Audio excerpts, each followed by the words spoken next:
Ons gesels oor vyande van die hart en vandag spesifiek oor magsige. Markus 10, 42, 45. Julle begeer 'n posisie om te heers. Julle weet dat waar jy ook al gaan, iemand met meer gesag oor jou gaan heers. En hulle gesag uitoefen of dit afforceer op jou. En vers 43 sê, so moet dit nie wees nie. Weet julle dan nie dat julle tog slawe sal bly nie? Julle dink julle gaan vry wees en gedien word. Iemand anders gaan jou nog steeds instruksies gee en jou beheer. Dit is 'n eksterne beheer van buite. Jesus verwys na die werklike dryfkrag agter hulle groot wil wees. Die eintlike dryfkrag van hulle wil is dat hulle groot en belangrik wil wees. Hulle voel hulle is nie goed genoeg nie. Die disippels was nie goed ingelig oor wat hulle wil nie. Hulle het gedink die pad na posisie is om die parlement te haal, die guns wat Jesus aan hulle moet bewys met sy kontakte. Dit het nie eers by hulle opgekom dat hulle posisie wou bekom sonder om daarvoor te werk of diens te doen nie. Hulle het posisie gesoek van die 2 van hulle en nie al 12 disippels nie. Johannes en Jakobus wou die manne van die uur wees, groot van aansien en iets vermag sonder enige insette.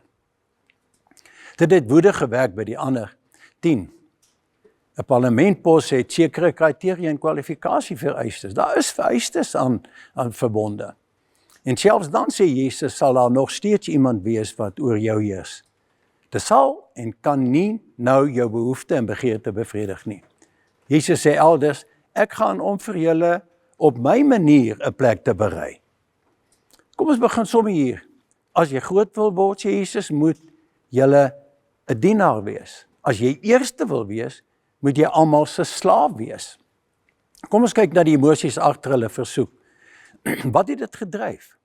Dalk soek hulle om vinnig in beheer te wees of te domineer. Dalk was hulle gefrustreerd omdat Jesus so lank vat om die Romeine te ontroon en beheer oor te vat. Ons sien dat hulle optrede woede onder die ander 10 laat ontstaan.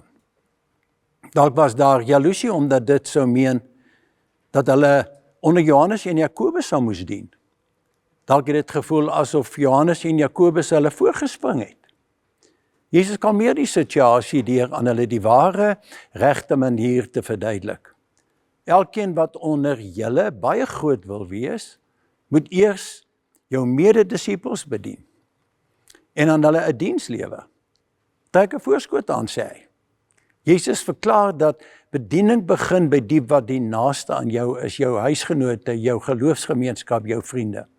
Dit stop nie hier nie. Die onder julle, die 12 met ander woorde, wat eerste wil wees en dit nou kies soos wat Johannes en Jakobus dit doen, moet dan eers almal se slaaf, die ander 10 se slaaf wees. 'n Dienskneg, die hakel is die woord, gee en bedien met wat hy het, uit eie wil. 'n Slaaf egter, doelloos is 'n ander woord, reageer op opdragte en bevele en het nie 'n wil nie. Hy behoort nie aan homself nie, hy het niks van homself nie, tyd is nie syne nie. Dis 'n lewe wat reageer op eksterne insette, bevele en opdragte.